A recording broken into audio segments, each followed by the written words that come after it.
With all of that information, I would love to pass it over to the wonderful, the amazing, the fantastic. We're so happy to have her here, Patti Ketcham. Patti, when you're ready, you can take it away.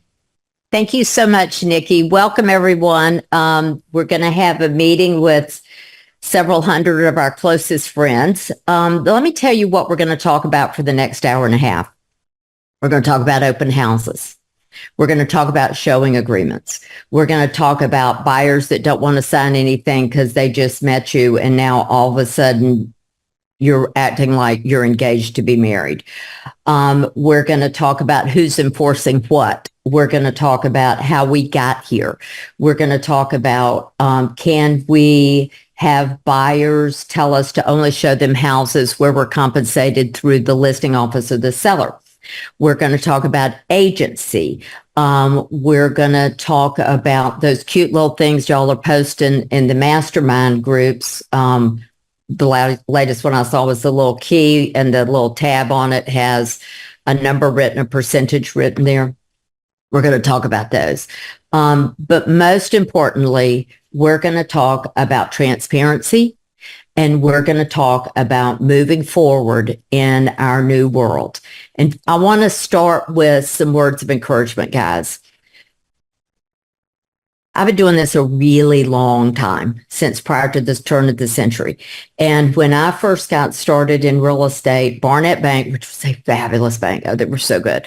Barnett Bank had 14% fixed interest rates. It was the end of the world. Nobody's ever going to buy a house again. Then we came up with home inspections. Prior to the turn of the century, guys, people didn't do home inspections. Then we started doing home inspections. Oh my gosh, nobody's going to buy a house again because they're going to do home inspections. Then we had Chinese drywall. Then we had the period of great sadness between 2007 and 2013, which was longer and deeper than anyone anticipated. And now we find ourselves with another time to pivot. And I want y'all to, first of all, I want you to take notes. And get you out a piece of paper right now. And I'm going to tell y'all what to be writing down, because there's some stuff I want you to capture moving forward for the rest of your professional career. And the first thing I want you to write down, and I am quoting my husband, Clay, people like to sleep indoors. No matter what, guys, people like to sleep indoors. Never forget that. And that's what we do. That's what we do, is we help people sleep indoors. All right. So we're going to be okay. It's going to be different, but we're going to be okay. Let me touch on a couple of concerns about that people have had about why haven't we gotten these documents sooner? You know, we're just now getting this stuff. Somebody should have trained us earlier. All right. Take a big, deep breath.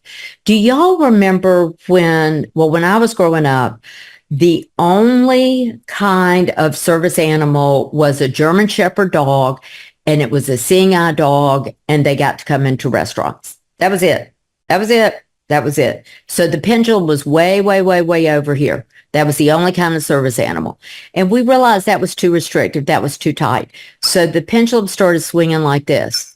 And it passed reasonable, and it got wackadoo when you had support animals, support snakes at Disney World, support chickens in Disney World. It got crazy. And Florida realtors during that whole time kept having meetings about property management. What if I do if they're emotional support animals, a pit bull, and I can't get insurance for my apartment complex? I mean, Florida Realtors was there for us during that crazy pendulum. And you had peacocks on airplanes. And I mean, we did a slight overcorrection. So we're doing the same thing, guys, right now. This is the pendulum. And we're going to have to swing up over here to eventually get back to a normal way of doing business. And so right now, my theory is we're over here. We're over here.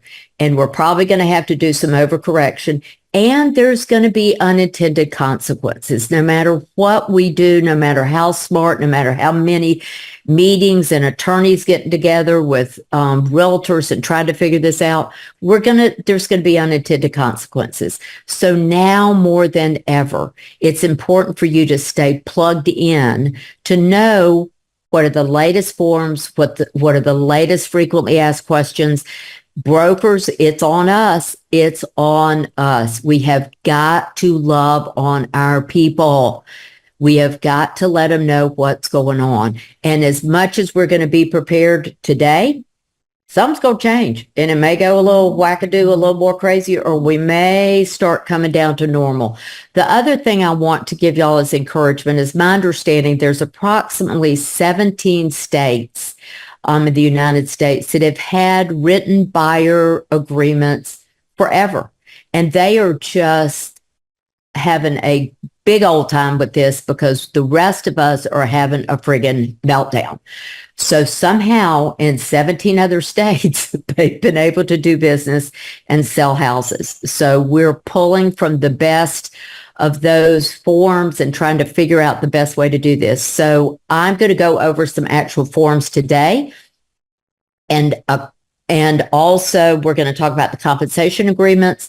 We're going to touch on the listing agreement. And I hope most of you had an opportunity to plug into Joanna's call yesterday. And by the way, side note here, anything I tell you, if you hear differently from Joanna Watkins or the legal hotline, believe them over me. Believe them over me. They are the source of the source. So we are going to go through the listing agreement. Joanna touched on it yesterday. I'm going to touch on it today. We're going to talk about the existing buyer broker agreement. We're going to talk about the property pre-touring agreement, and we're going to talk about the showing agreement. But let me first tell you what you don't need to be worried about. If you sell commercial real estate, if you sell vacant land, if you do property management, those three types of properties are not included in this NAR settlement. This is strictly for residential property. So let me repeat that again. Maybe you want to write this down. If you're doing a commercial transaction, if you're doing vacant land, if you are doing property management, this written buyer agreement does not kick in. The NAR settlement strictly was about residential real estate. Now, in Florida, the definition of residential real estate under 475 is 4 units or less, 10 acres or less. But pull that 10 acres and shove it to the side because this is strictly for residential property. All right. So people have also asked about agency. Let's touch on agency here. In Florida, or when you read this settlement agreement, and those of y'all that have taken the ABR courses in the past, those of y'all that have been around a while, you hear frequently the term dual agency. In Florida, we're taught that dual agency is the spawn of Satan. They cover it on our pre-licensing exams. Oh my gosh, no, you can't do dual agency. All right, Patti Ketcham talking here. Dual agency is like our transaction broker. For those of us that are out doing this every day, it's like being a transaction broker. And keep in mind, as a transaction broker, you can represent the buyer, or you can represent the seller, or you can represent both parties in a transaction. So you'll notice when you look through these forms, when you go to Form Simplicity or Dot Loop or Transaction Desk, whichever your passageway is to get to these forms, you will notice, or I want you to notice, and make sure you pull the one that's correct for you. So most of us are assumed to be transaction brokers in the state of Florida. So that's the ones I'm using today as transaction broker. There is no discussion. I am currently a member of the Real Estate Commission, and as of 15 minutes ago, there was no discussion on the Real Estate Commission about us re-looking at our agency or brokerage laws in the state of Florida. So right now, doesn't mean it isn't going to happen, but right now, y'all quit worrying about that. Quit worrying about it.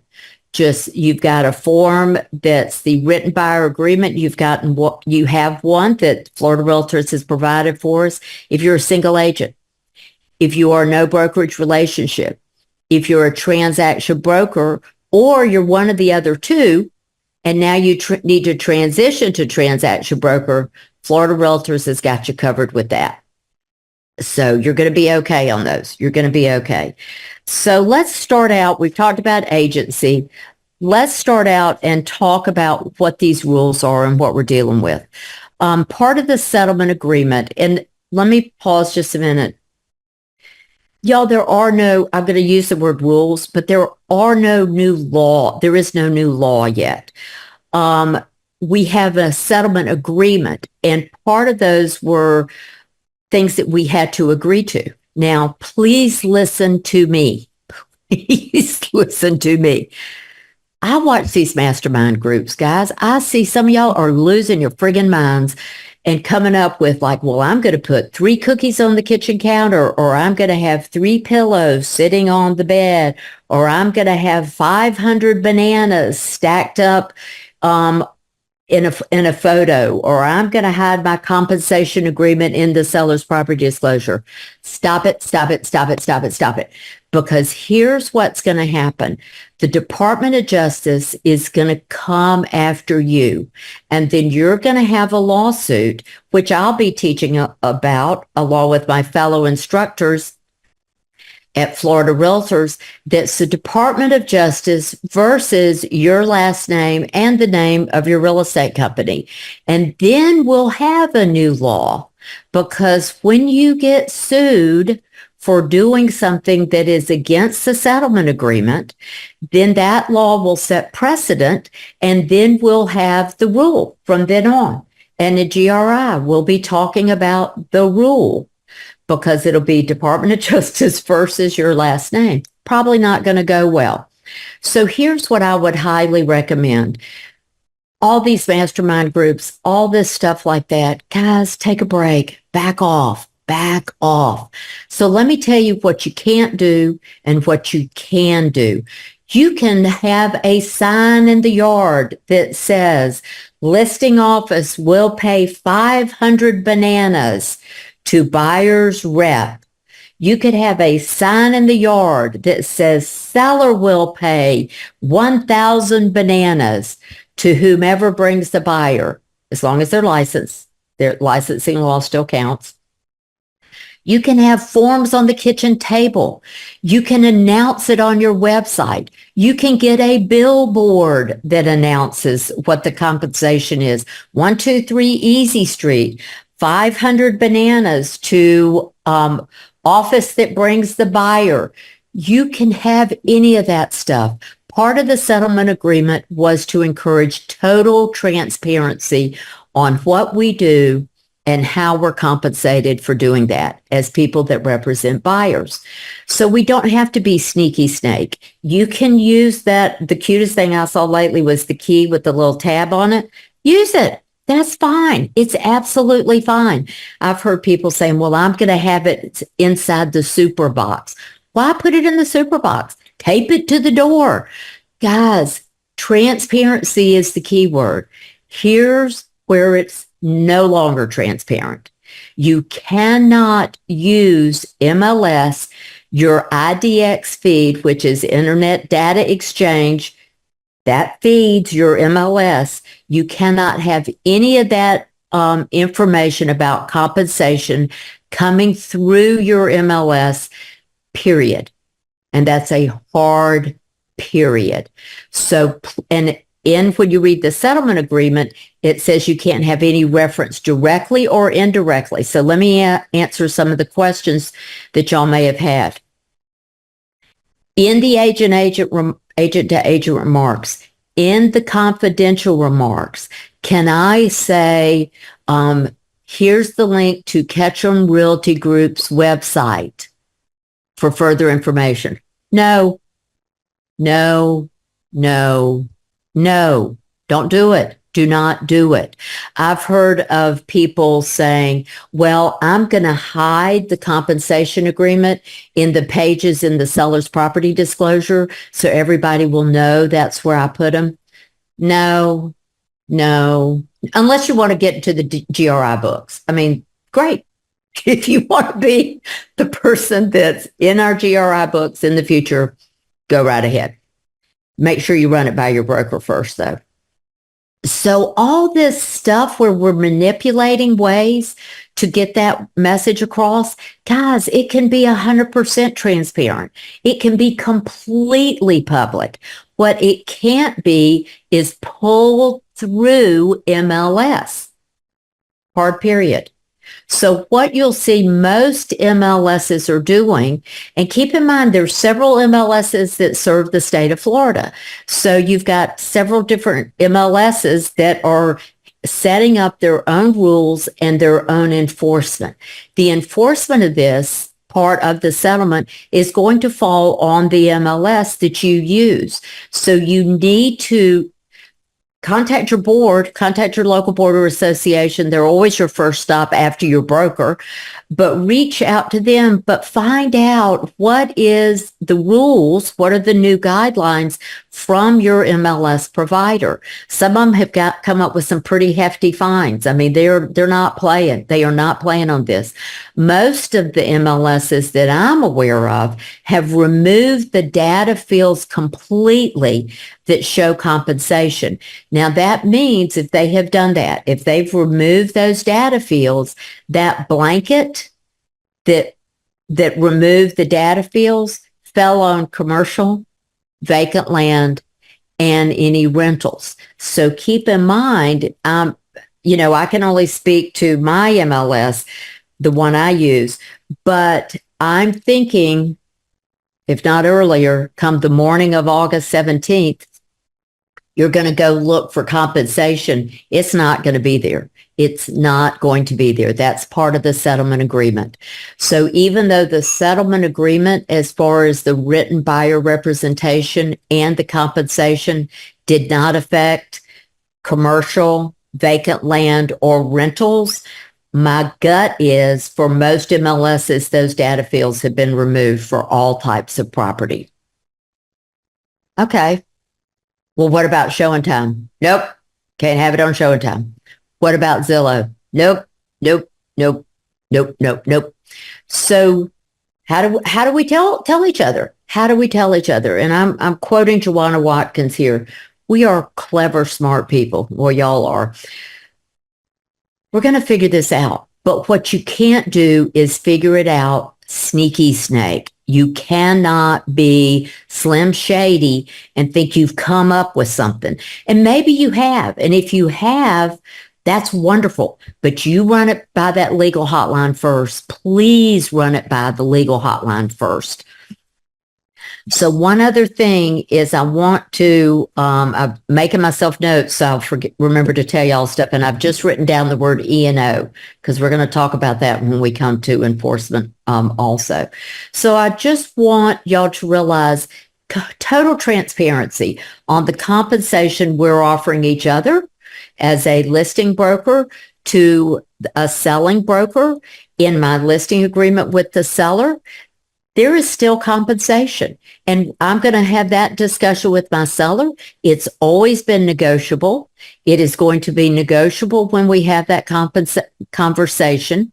I'm going to make sure that I never say these words. Write this down, guys. Write this down on do not say these words.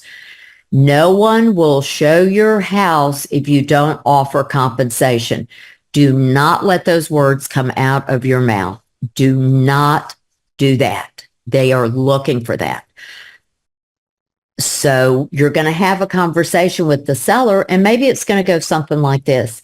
We have found through many, many years of doing real estate that the highest number of buyers work with fellow realtors. So we want to encourage as many buyers to come through your property as we possibly can.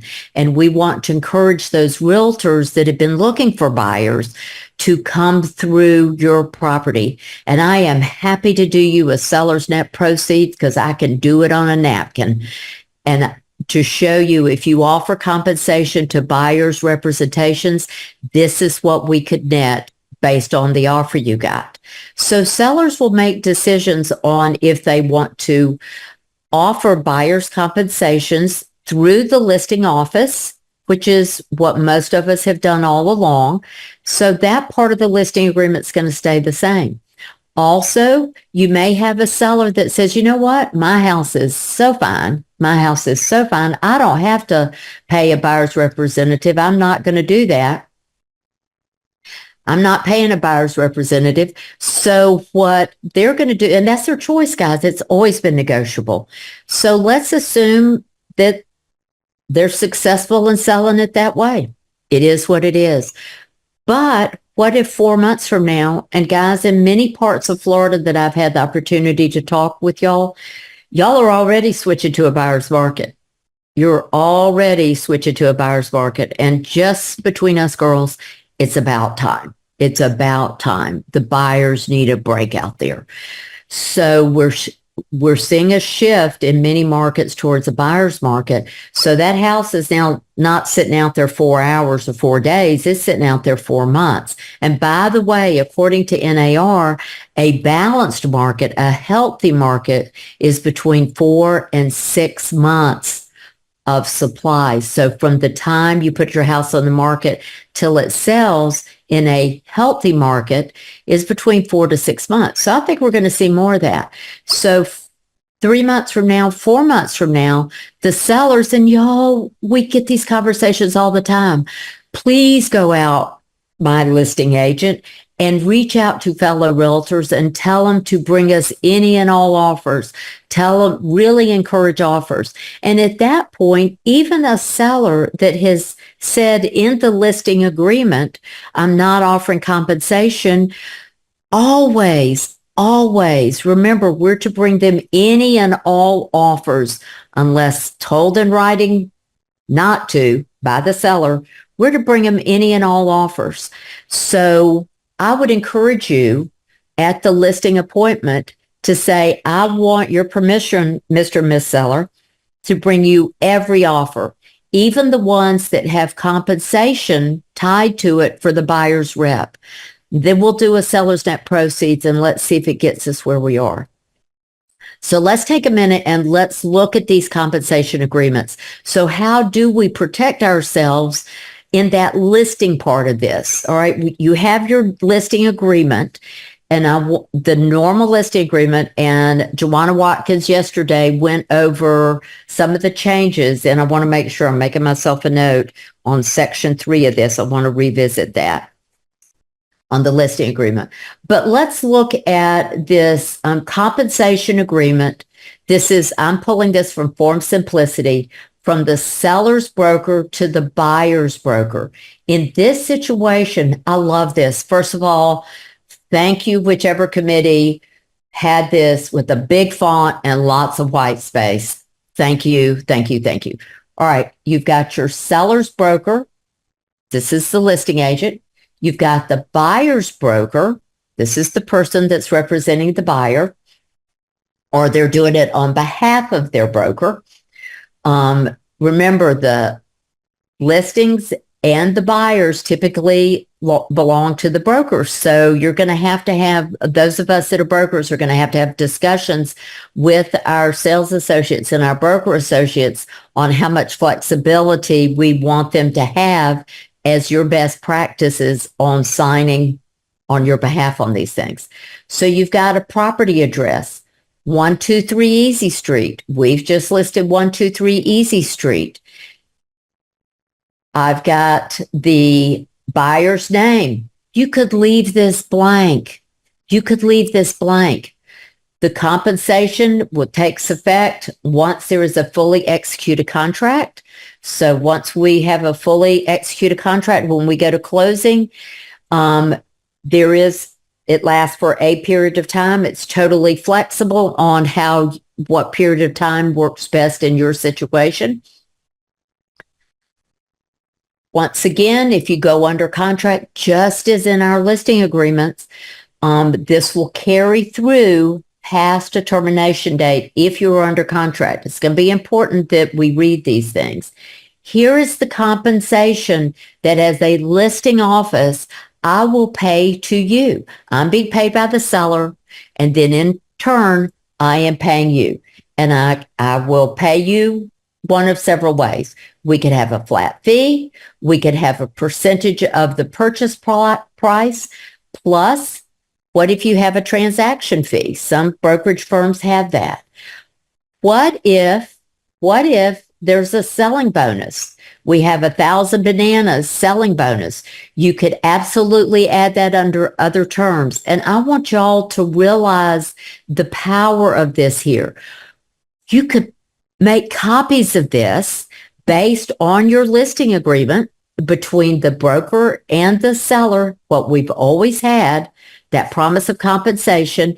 Here's your promise of cooperation.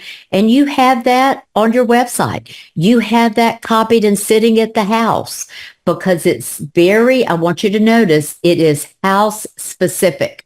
So it's going to be for this particular property. Could be any buyer. Could be any buyer. It's this particular property. So there is the compensation agreement from the listing office, the seller's broker, to the buyer's broker. Now, follow me along here because I want you to go all the way down to the bottom. And I want you to look at this that's in a different font. The parties acknowledge this form should not be used to share offers of compensation to buyers, brokers, or other buyer representatives via any field. That means you can't hide it in there either, guys, in the MLS. So here's our reminder, as transparent as we want to be, we can no longer use the MLS as a vehicle of transparency. Take it off the table. So no, you can't take this form and bury it somewhere. It talks about arbitration and mediation. There are some other miscellaneous clauses, but I want you to also look at this thing. Brokers' commissions are not set by law and have always been fully negotiable. Now, in no event, and we're going to come back to this because I know this worries some of y'all, in no event will the buyer's broker's compensation exceed the amount of compensation in the buyer broker's separate written agreement with the buyer. A lot of words there, a lot of words. So let me say this part in plain English since we're on this form right now. Let's assume that you're dealing with a buyer. You have done a showing agreement with them to show 123 Easy Street. Or maybe you've Mac-daddied it all the way out and you have a written buyer's agreement with them that covers everything you're going to show them. Or perhaps you've got a pre-touring agreement. Any of those three forms, you're going to have to pick one of those. You're going to have to pick one of those come August 17th. So whichever form you use, it's going to have an area in there for compensation. So let's assume in compensation, you put that you expect to get 5,000 bananas. And let's assume here that they're offering 6,000 bananas. Right up here, they said, we'll pay you 6,000 bananas. You're going to need to go modify your agreement. And guys, listen to this. This is magic. It's always negotiable. You can always modify it. You would go modify whatever written agreement you have with your buyers and say, you know what? It says here, I know that I told you I expect to be paid 6,000 bananas, but I'm being offered 5,000 here. And you know what? I'm fine with that. So let's mark it through and modify it on our original agreement. What if on your agreement, you didn't even think about that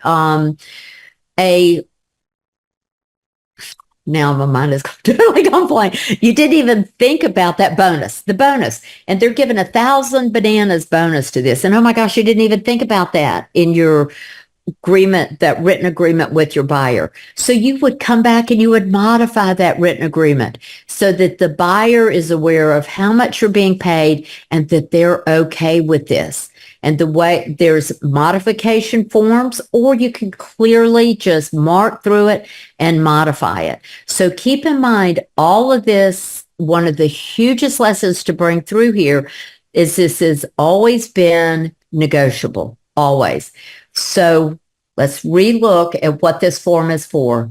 This is where you have a listing agreement signed with your seller as the listing broker, and the seller has agreed to pay a certain percentage or a certain number amount to anybody that brings a buyer, or any licensee or any realtor that brings a buyer. Here's how you let that be known. Here's how you let that be known. And we will love you for that. We will love you for that. All right. What if they didn't do that? What if they said, no, I'm not going to do that? We got a form for that too. Thank you, Florida Realtors. This is our sellers to the buying broker. So at the time of the listing agreement, the seller said, perhaps, I'm not going to put in compensation for the buyer's realtor. Not going to do it. And now, for a variety of reasons, maybe they want to relook at that. They may get an offer that has compensation, may have this attached to it. Compensation from the seller, not through the listing office, but from the seller directly to the buyer's broker. This is the form you would use for that. So in that case, once again, you've got the buyer's broker, you've got the seller, you've got the property address, who it's listed by, how long this is good for, keeping in mind that if you go under contract, it will extend until that contract closes. Here's the compensation agreement, just as we discussed before. Here's your warning that this is not used to share offers of compensation through MLS, because we do not do that anymore, period. The hard deadline on that is August 17th. Many MLSs have already begun enforcing that currently. And you have all parties sign. All right, so I hope that helps y'all to understand that part of the compensation agreement. There are, when you go to Form Simplicity, you will find modifications to these. I just didn't bring them up today. So now we have our promises to each other as a listing broker to my fellow realtors, as a seller to whoever brings the buyer if I didn't take care of it within the listing agreement. So now let's talk about what happens in the listing agreement. I think I've got it right up here. Wow, this is brand new, guys, just hot off the presses. And thank you, Florida Realtors, for having a seminar on this yesterday, a webinar on this yesterday. Not going to spend time going through this because that was done yesterday, but I do want to get y'all to Section 3. So if you're taking notes, write down Section 3. Section 3. Remember, this is the listing agreement we are using with our sellers. Property is offered for sale on the following terms: cash, conventional, FHA, VA. Will they hold seller financing? Is there an assumable mortgage out there? But what I want you to pay attention to is line 39. Seller will pay mortgage discount, other closing costs, or concessions not to exceed, and I want y'all to know there's a dollar sign there, not a percentage. And then the rest of the sentence is, and any other expenses seller agrees to pay in connection with the transaction. All right, so that's our listing agreement. And it's really important that you see there's a dollar sign there, because this was done purposefully to make us think about what we're doing. So let's go to real world. And I have a brokerage firm, guys. We do this. This is what we do. You fill out an offer to purchase, and in there, the buyer is asking for the seller to pay $1,000 towards closing, $5,000 towards closing, $10,000 towards closing, concessions, contributions towards the buyer's closing cost. It is okay for us to still do that. It is okay for us to still do that. But here's the part in the settlement agreement I want y'all to understand. Seller's concessions cannot be limited to or conditioned on buyer's compensation. So if we promise to give, the seller promises to give $5,000 towards buyer's closing cost, and some of those closing costs include paying for the appraisal fee, which is done up front, but say they want to be reimbursed for it. What if it's paying their buyer's rep? That's fine too. Compensation to the buyer's representative. What if it helps set up some of the prepaids?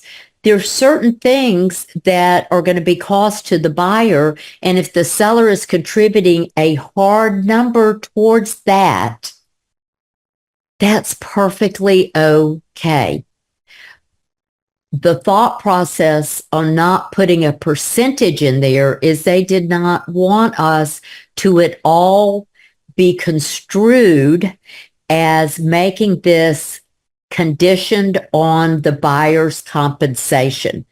So dollar amount. And quite frankly, guys, every contract I've ever seen, it's a dollar amount anyway.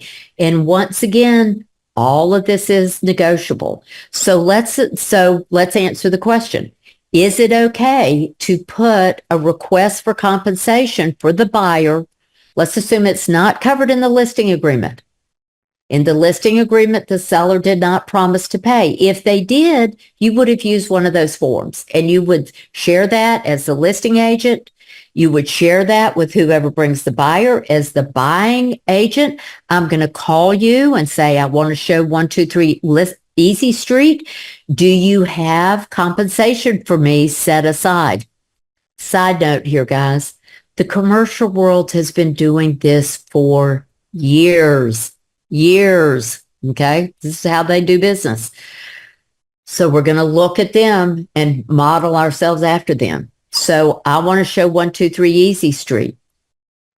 I'll call the listing agent. Have you set compensation aside through your listing agreement for 123 Easy Street? Yes, I have. As a matter of fact, the sellers agreed to pay you 5,000 bananas, and I'm going to send you this form from the listing office to the selling office that confirms that, and you can rely on it. Or here's a note. Go look at our website. We have a list of every listing we have and what the promised compensation is. Remember, it cannot be through the IDX feed, cannot be through the MLS feed. It's got to be separate from that. Go look at our Facebook page. We've got every listing we have and what the compensation is. Cannot go through MLS or the IDX feed. There's your guidelines there. So we can confirm between ourselves the promise of compensation from the listing office to whoever brings the buyer. So I want y'all to understand that hasn't changed. If you have a seller that's not willing to pay compensation, guys, for sale by owner. We've had those forever. So how did you deal with the for sale by owner? You have buyers. The buyers were not intending to pay you any compensation at all. So you talked to them and you said, if you happen to fall in love with a for sale by owner, will you please give me a chance to show it to you first?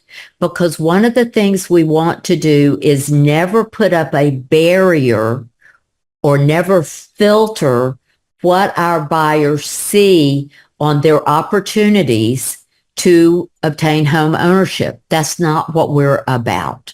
So I would absolutely, on a for sale by owner or one where the seller doesn't have any compensation, I would ask the listing agent or the seller, if you're dealing with directly with them, do you mind if I show the property? Because I always feel like if I could get in there, particularly if I can meet the seller, we probably work this out. So now's your time to shine if you're good. If you're good with that kind of stuff, you're going to shine. So now the buyers, of course, fall in love with that house, don't they always? So that's the one they fall in love with. Then you, on your offer to purchase, you can certainly feel free to ask for seller's concessions, or you could a dollar amount, or you could even say that buyer's rep will be paid through seller. Now, cautionary tale here. Cautionary tale. That list, we were all raised, you don't do that. So this feels really awkward to us. We were always raised that we're not a party to that contract and we don't negotiate our fees on that contract. So this is a paradigm shift for most of us that do residential. In that offer to purchase, and you could put in that compensation agreement, perhaps you also include the agreement that I covered just before this, where it's seller to buyer's rep. And in that agreement, you say, you're going to pay me 5,000 bananas. You're going to pay me 2,000 bananas. You're paying the other broker. You're paying them 10,000 bananas. And you negotiate that through on the sales contract using that compensation agreement, which can be modified. Keep that in mind, can be modified. Here's what I want you to realize, and this is the cautionary tale on this. We are not parties to that contract. And at any point, an hour before closing, 2 days before closing, perhaps you haven't been communicating with your buyer and seller. Perhaps you're not returning phone calls. Perhaps you've abandoned your buyer and seller, or perhaps they're just jerks. And so they get together and that the seller and the buyer do an addenda to the contract that says they're pulling us out. There's no concessions anymore. There's no compensation anymore. They pull it out of the contract. They can do that, but keep in mind, you have other documentation that covers you for this, that here was the promise that was made. Just as we have a listing agreement when we're dealing directly with sellers, you'll have a compensation agreement between the buyer's rep and the seller, and you'll also have a buyer's representation agreement between the buyer's rep and the potential buyer. So you'll be covered in that. All right. So we've talked about compensation. I want to go now to open houses. All right. NAR gave us real good clarity on this. And by the way, NAR has great resources. There's a frequently asked questions that has almost everything any of us ever worried about is there. So let's talk about open houses. Open houses, and y'all follow me here, whether you have the listing, somebody else in your office has the listing, you're holding it for a builder, you're holding it for another brokerage firm, but you're hosting an open house as a realtor. You are, in effect, at that point in time, working for the seller. It's real clear to anybody that comes in the door, you're there to represent the seller. So you would be a great host or hostess. You would show them through the house.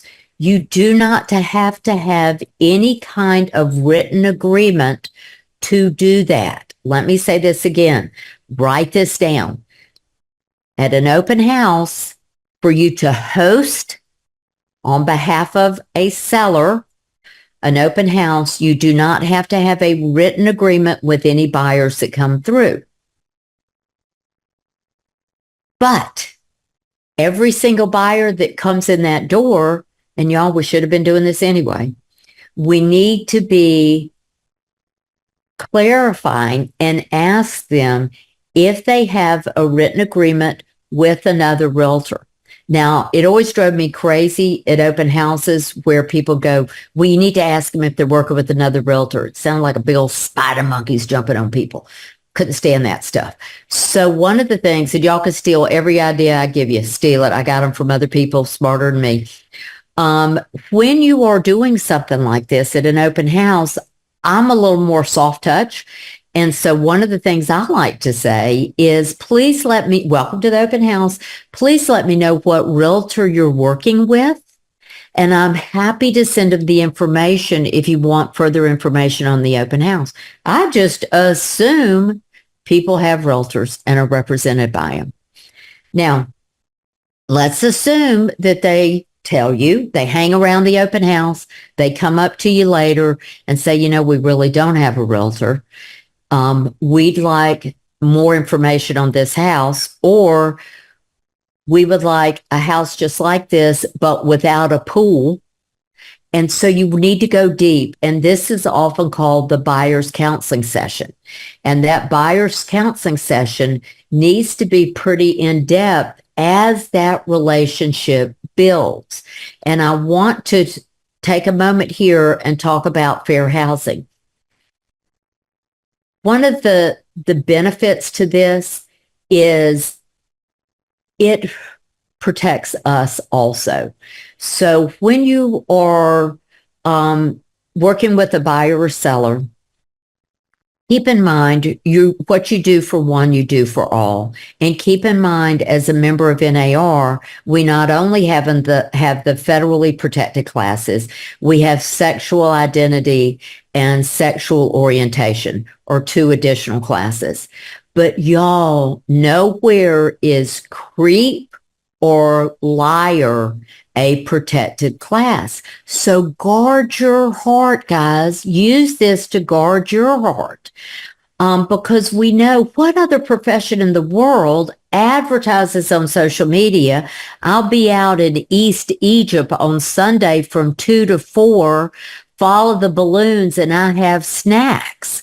Nobody else does that. So use this as a tool to protect yourself also. So as far as realtor safety, and we could do hours on realtor safety, but use this and say, if you have a written agreement with another realtor, I need you to contact them to get further information on this house or any other houses you need to see. Then they say, well, I don't have a written agreement. Then maybe what you want to do, and I like this form, showing agreement, because we just met. We just met. I ain't ready to get engaged yet. Let's just do this house only.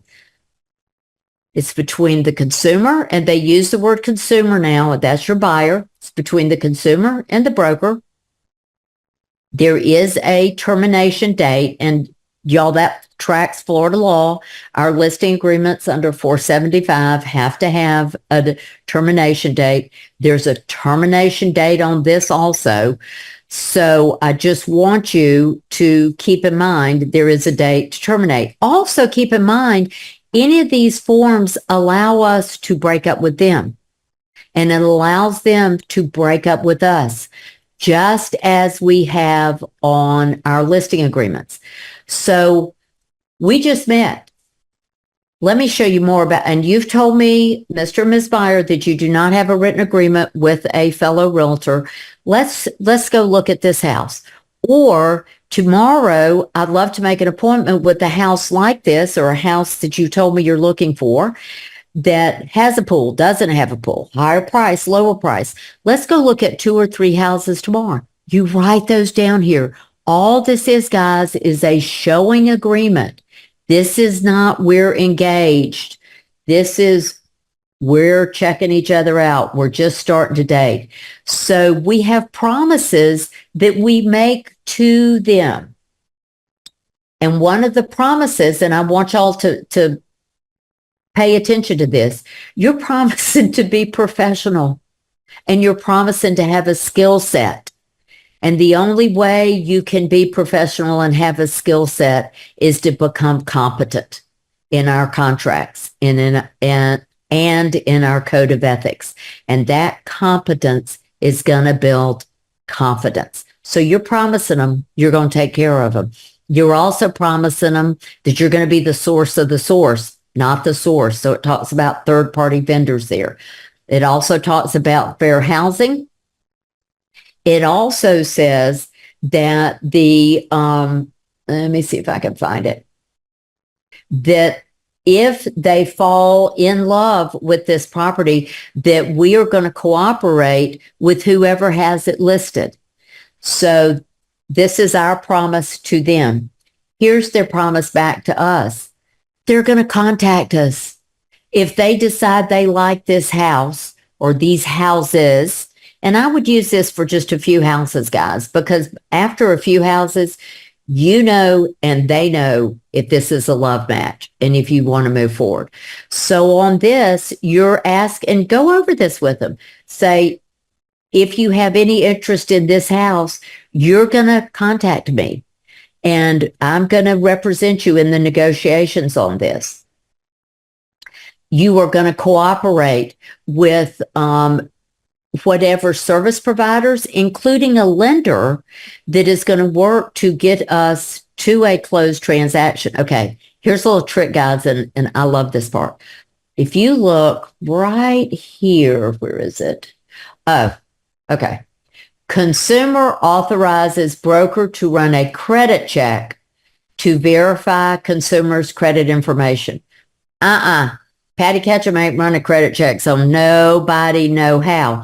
I'm using this as a talking point because keep in mind, this is an agreement between a broker or whoever they're representing, you know, the sales associate or broker associates, and a buyer. And I'm going to use this as a talking point about financing. And I'm going to mark through that and say, Mr. and Miss Buyer, ain't no way I'm pulling a credit check on you.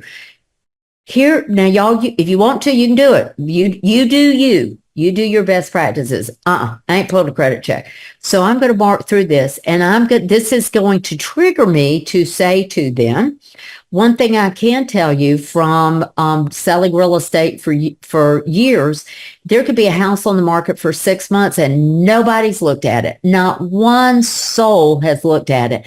And the minute I have a buyer that wants to see that property and shows an interest in it, 2 or 3 more buyers are going to come out of the woodwork. So we could very well find ourselves in a multiple offer situation. So in order to have the strongest presence possible for you in an offer situation, we're going to want, and I'm going to have y'all take notes here, so get your pen out. I want a note from a lender.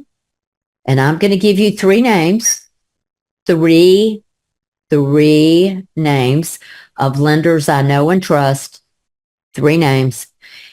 And I want you to give them a call.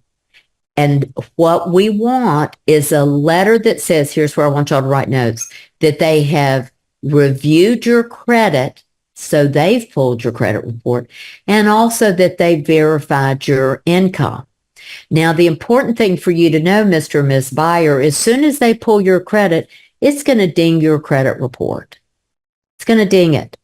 But in the next several days, and I believe it's 30 days, at least 30 days, could be longer, check with your lenders.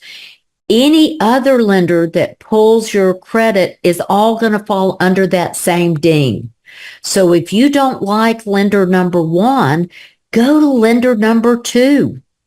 So I really want you to make sure you're solid in knowing that any house we look at, that we can promise the seller that your income has been verified and your credit has been reviewed by a lender.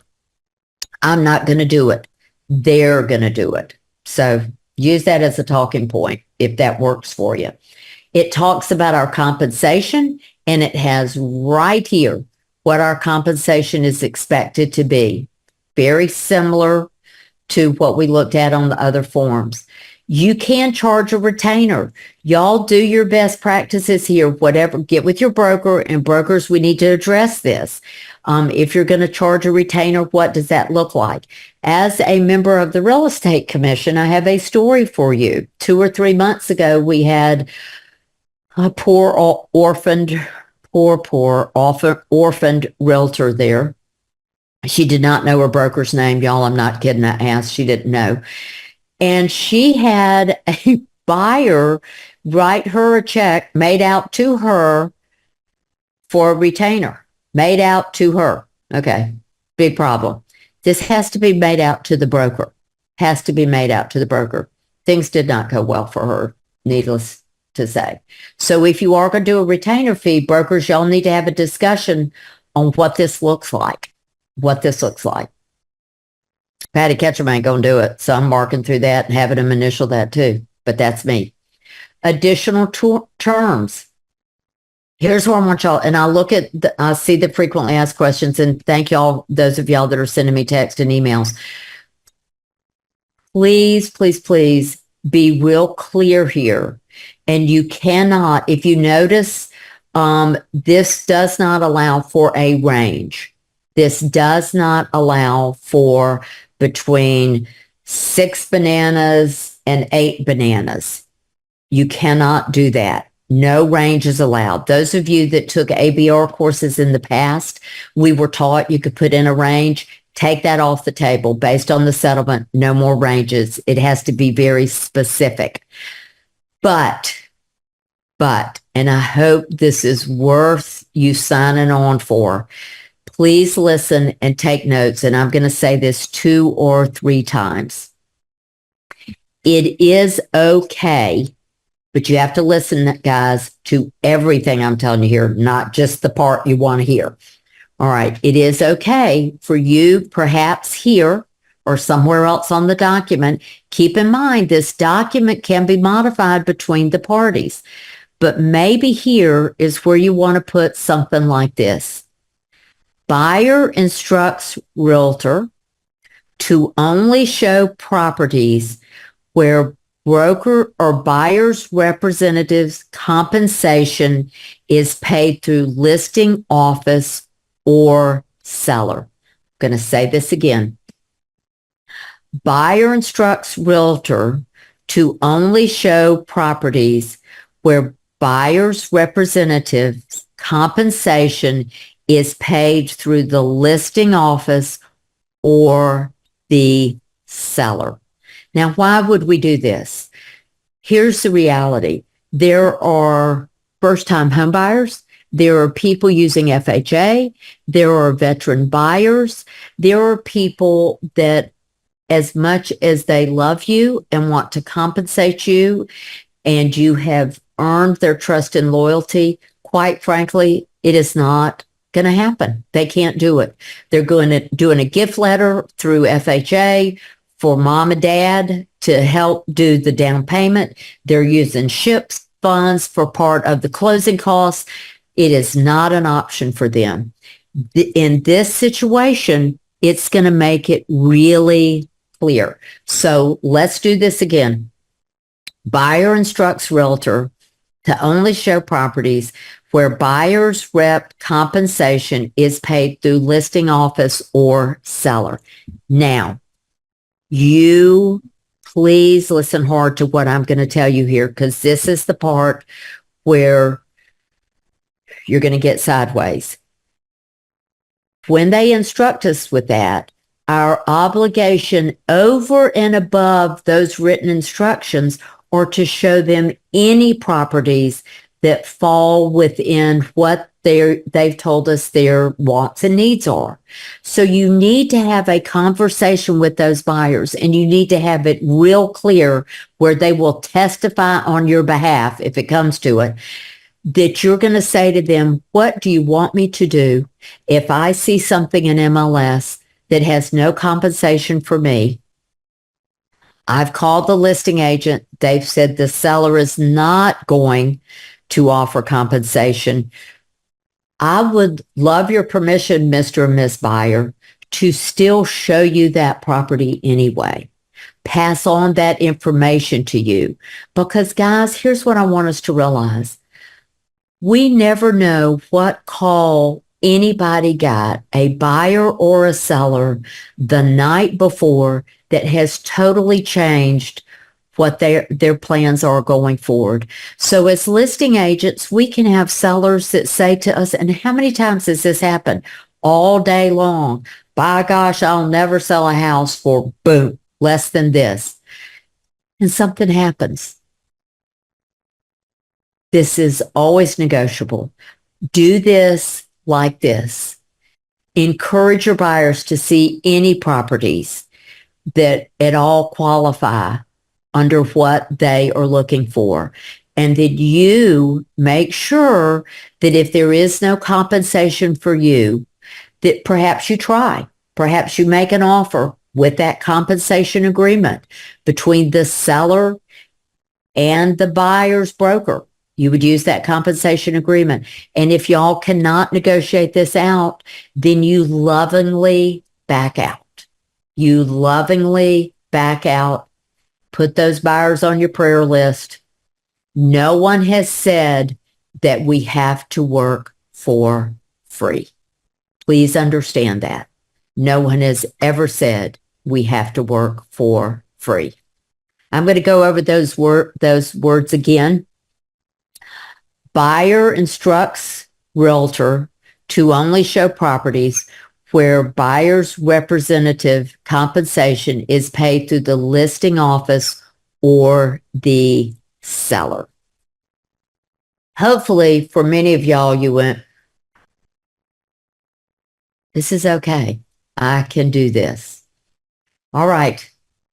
That's under your additional terms. Also, perhaps, if you find out, remember, this is our showing agreement.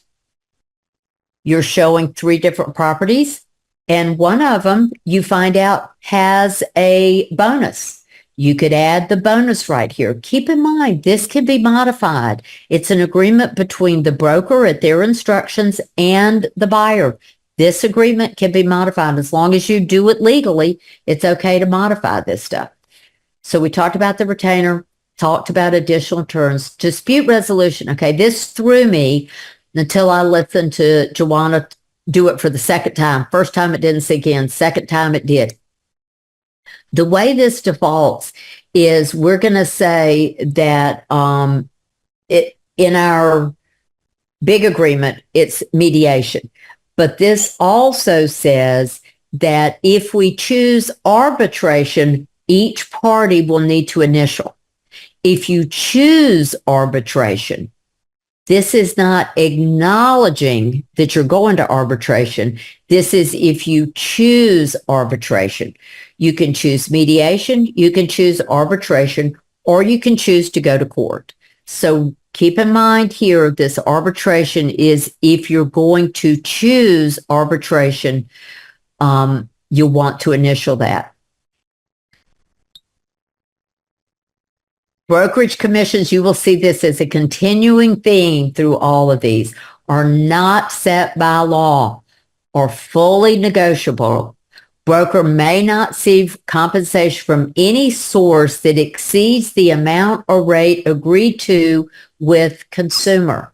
Okay, pay attention to those of you that sometimes have the opportunity to double dip. You are representing the seller and you're representing the buyer, which you can do as a transaction broker. All right, here's your however.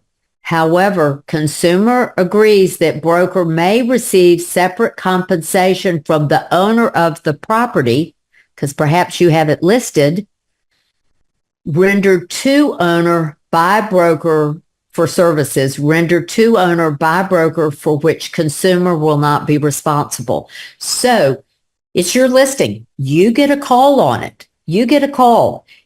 You meet it in order to serve your seller. You absolutely meet them there. You ask them if they're represented by a realtor. Perhaps you ask that on the phone at the very beginning. If you'll let me know which realtor is representing you, I'm happy to send them information and make arrangements for them to show the property. Let's work together, guys. Let's work together instead of pitting against each other all the time. There's enough for everybody. So let's work together on this. Turns out they don't have a realtor. They don't have one. So you agree to meet them there. You agree to meet them at the property. If they are asking any questions beyond what you would just have as an open house, any questions that go just that hair deeper, you're going to want to have them sign this showing agreement for your listing. For your listing, if you are providing any level of services that you would provide to a buyer, you're going to need to have a written agreement. Showing agreement, pre-touring agreement is another choice. We're going to go through that. Or a written buyer agreement. You're going to have something, and people go, well, what if they don't? What if they refuse to sign? You can't show it. You cannot show it without a written agreement. And that blanket went all over every single realtor. We cannot show properties, residential properties, without some form of written agreement. So there's your showing agreement. I love that one. This is where we're getting to know each other. This is where we're kind of figuring out if we want to work together. They go, you know what? You could be my realtor. I want to work with you. Then you would go to your exclusive buyer brokerage agreement.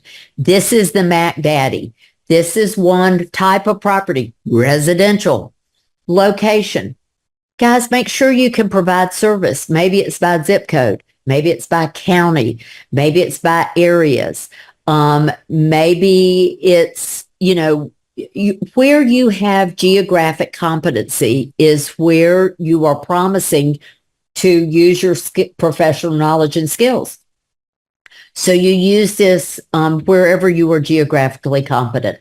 There is a beginning date and an end date. There are obligations from us to them. There are obligations from them back to us. There's the thing about the credit report. I'm using that as I'm using that to talk about getting them to get pre-approved or make sure that they have a proof of funds letter. We are the source of the source. That's right above 5. We're going to be the source of the source. We're going to ask you to, under 5F, consult professionals in other fields that we are not skilled in. Here's what we expect. Here's your retainer fee. Once again, brokers, y'all are going to need to have this discussion with your broker associates and your sales associate. Here's your compensation. Here's your additional fees. Here's your protection period. Here's how we can break up with each other. Here's your dispute resolution. Once again, this is going to default to mediation when you read this. If you also want it to be an agreement to go straight to arbitration, if mediation doesn't work, then all parties need to sign. And here's your transaction brokerage notice. This is where I would probably put that statement about show me properties where you're compensated through the listing office or the seller directly. But I would also have a strong conversation with them, asking permission to show them any properties they're interested in and see if I could perhaps work out this compensation once we are there. Here is your transparency that is so important under the settlement. Brokerage commissions are not set by law, are fully negotiable. Broker may not receive compensation from any source that exceeds the amount or rate agreed to with consumer. So if that rate changes, if it goes up or if it goes down, modify it on one of your agreements. Modify it on the agreement. All right. Somebody asked, so do we get to see each other's agreements? No. No. No, you don't. Now, we don't see each other's listing agreements, but keep in mind your board or association can always ask for your agreement. And brokers, and this was brought up from a meeting that Sharon Hortich attended, and I thought, whoa, perhaps we need to, as brokers, get in touch with our E&O carriers and say, are you going to want me to keep copies of our written buyer agreements with any potential buyers? Because I'm telling y'all, they're gunning for us. They're gunning for us to have a precedent-setting lawsuit. So you want to make sure you have that written buyer agreement. So maybe reach out to your E&O carrier, and then you've got the strength to go to your broker associates and your sales associates and say, guys, this is not let's make a deal. We've got to have this for our E&O. I think that's something we all need to think about. All right. So there's your exclusive buyer agreement. All right. Patti Ketcham talking here. There's a lot of words here. So let me show you my new favorite form that is still fairly new, came out at the end of July. Oh my gosh, I love this one. One page. It's not mean, not a lot of real big words. I love this form. So what is probably going to be best practices for me, because y'all, you got to do what feels right for you, or you're going to be all stumbly on this thing, is I like something simple. I like something straightforward. I'm a real estate licensee with, insert the name of the firm. These are the buyers. You're going to use my services. Now that I've showed you 2 or 3 properties, now that I've showed you 4 or 5 properties, we've decided we want to work together. So you're going to use my services to view properties for the next 30 days, 2 weeks, 60 days, whatever works for. This is where you've had to have a discussion with the buyers and know what their needs are. Here's what you need to know, Mr. and Ms. Buyer. Compensations or commissions are not set by law. They're fully negotiable. You do not owe me anything at this time. I think that is such a calming sentence if I was a buyer. If you wish to work with me on properties I show you, then this is how I expect to be compensated. And here's what you need to know. A seller or a listing broker may agree to pay some or all of the above compensation that you said this is what I expect to be paid. If a selling or listing broker agrees to pay me for these services, then I will reduce that amount that you owe. So if I say somebody that I want to be paid 5,000 bananas and they're paying me 4,000, then I may look to you for that additional 1,000 bananas. Or I may go in here and modify that agreement and say I'm fine with 4,000 bananas. You've got to decide what works well in your market and with your best practices. If you choose a property already listed by the broker, please realize the seller may be paying us for those listing services, which are separate from the services we're providing you as the buyer. Broker's compensation from any source will not exceed the amount of compensation in a written agreement with you. So we're not getting any side deals. Couldn't do that anyway, guys. That's mortgage fraud. So this is my favorite form. I love this one. I love this one. And I'm going to figure out a way to put in there somewhere in here. I got to figure out a way to add that other part about buyer instructs realtor, that part. All right. So I want to look at, I've got lots of little notes here to make sure that I cover things with y'all. We've talked about open houses. I feel like we've talked about agency. You're okay. Nothing's changed.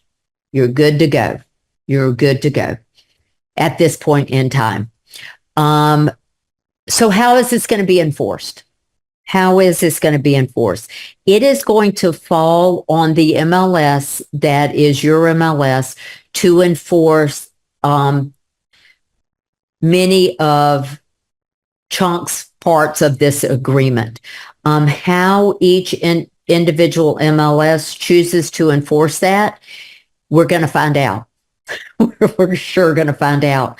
But if you're getting things from your MLS, now is not the time to ignore them. You want to make sure you are plugged in to see what is their enforcement mechanism, how they are double checking those data fields.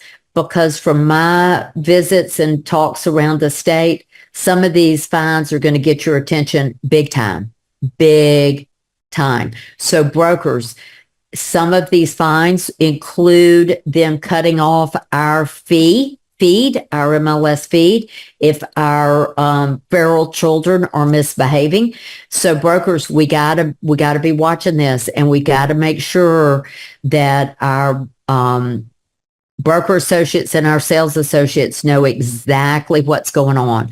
So a lot of the enforcement is going to be through MLS, and we'll see what that looks like as we go through this. All right, so let's see. Can you put it on a key ring? Can you put a sign in the yard? Can you put a rider in the yard? Can you put it on your website? Can you have a form that anybody can call your office and say, can you send me the promised compensation on all your listings? And you do that. All of that is perfectly fine. Can you do it through MLS? Absolutely not. What are you going to do if the buyer doesn't sign? You can't show it to them, guys. So maybe there's an old saying, you want to be somebody's first love, second wife, third realtor. So maybe in this case, when every realtor they come to says, I can't show you property without a written buyer agreement. And guys, think of it almost as a disclosure. I think maybe it's more palatable if we think of it as a disclosure. Other states have done this for years. There has to be a disclosure between the realtor and the buyer before they can show property. And we've showed you 3 different methods of doing that. You've got a showing agreement that would be very specific to 1 or 2 properties. You have a pre-touring agreement, Patty's property pre-touring agreement, Patty's favorite because it's 1 page and it's kind. And then you've got the Mac Daddy written buyer agreement that covers, it goes deep and long and is 3 pages long. So depending on the nature of your business model and the nature of the buyer, you're going to have to use one of these 3 forms. If they don't sign, please don't end up at the Department of Justice versus your last name plus your brokerage firm's name as the people that set precedent for the lawsuit that proves this up. Let me see if we talked about the MLS rules. We talked about the forms. Once again, please make sure we got to work together on this, guys. And the people that are going to thrive in this new business, the new way of doing things, are those of us that communicate anyway and talk to each other anyway. We're going to need, just as they've been doing for in commercial real estate all along, we're going to need to reach out to each other. I want to show your listing. Is there compensation? Yes, of course there is. I am sending you the compensation agreement. Our office, as a listing office, is promising to pay it. You would send them that compensation agreement. No, we don't have compensation set aside for you in the listing, but I have spoken with the seller, and encourage them to look at any and all offers. So if you want to present an offer that has compensation in there, we are happy to look at that, even though the seller may not be happy. But would you please send along the compensation agreement that's from the seller to you, the broker that's representing the buyer? So that's how that will be clear and enforced. So we talked about what if if the buyer won't sign. We talked about the timing of the forms. We talked about how this is going to be enforced. Our commissions have always been negotiable. Y'all know that. Y'all know that. Transparency. We just cannot use MLS for that transparency. Agency, you're good to go. You're good to go right now. Y'all don't borrow tomorrow's troubles. You're good to go. Brokers, reach out to your E&O carrier, see if there's any documentation they're going to want from you in reference to these new way of doing business beginning August 17th. Many of you are already under a deadline. Many of the MLS and moved up that deadline, some to the first of the month, some to, I think, August 7th. I'm hearing lots of different deadlines, but the drop dead deadline for everybody is August 17th on this. I feel like we hit every little note I've got out here. I am happy to share with y'all my contact information. You can write this down. It's easiest to get me by text. You're certainly welcome to email me, but text is often easier. My phone number is 850-545-5314, 850-545-5314. Guys, we got this. You're going to be okay. Think of this as a disclosure to the buyer. Oh, also never say, I work for free unless you truly are working for free. Make sure you never say that. So, Mr. and Miss Buyer, this is how I am paid. This is what I expect to be paid. I will always look to the listing office first, the selling office, the listing office first, the seller second, and you last. I also encourage y'all at convention to get there early. Cynthia DeLuca is going to teach the 3-hour written buyer agreement course through Florida Realtors. Get there early. There's limited seating for that. And listen to other voices. Stay off of those mastermind groups. Guys, they're losing their friggin' minds right now. If you do come up with some great idea, please take a moment and call the legal hotline and run it by them so that you don't end up in the GRI books. All right. That said, we got this, guys. We're going to be okay. Always negotiable, 100% transparency. And Nicole, at this point in time, I'm sorry, Nikki, at this point in time, I'm going to lob it back to you. Thank you, guys. I'll see y'all at convention.